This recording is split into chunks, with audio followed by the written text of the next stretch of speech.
in the soil of Ireland, a curse took root.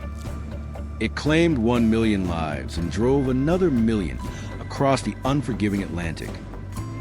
Yet at the heart of this tragedy lay an unexpected legacy, a quiet revolution that would reshape two nations, from the cobblestone streets of Dublin to the marble halls of Washington.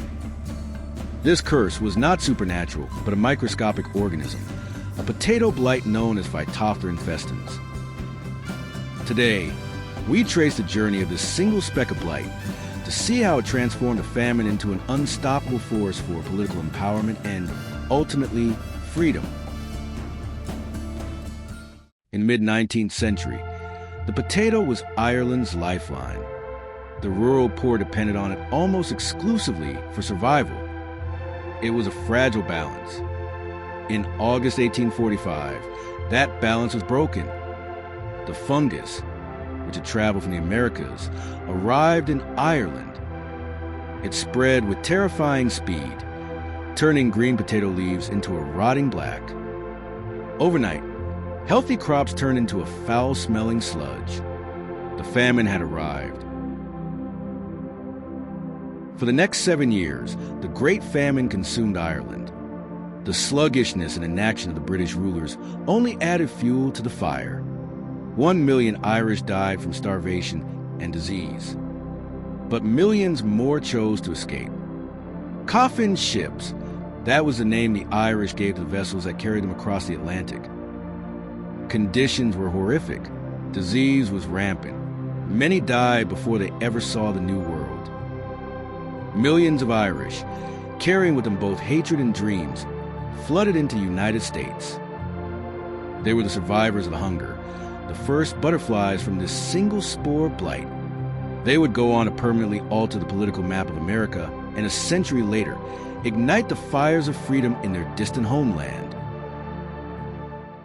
The Irish who arrived in America were met with discrimination and poverty.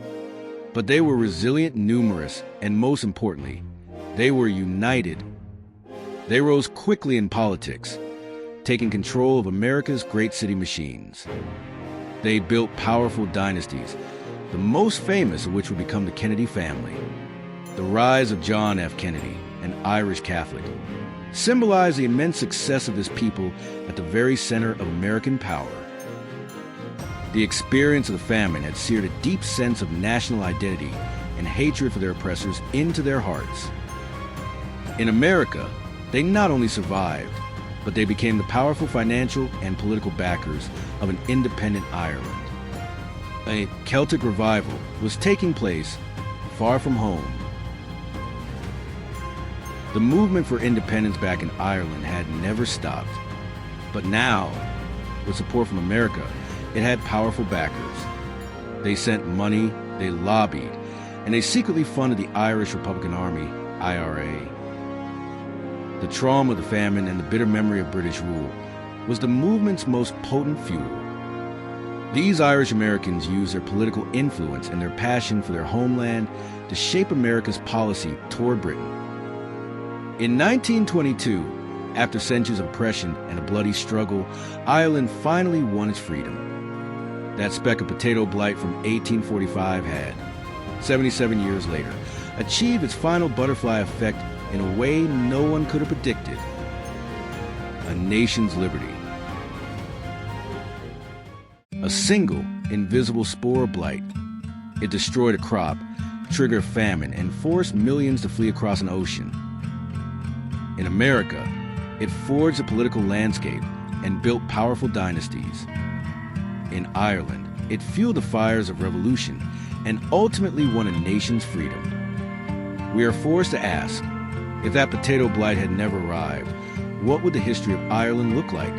How different would the face of American society be? How did one microscopic speck of mold forge an epic path of national revival and freedom?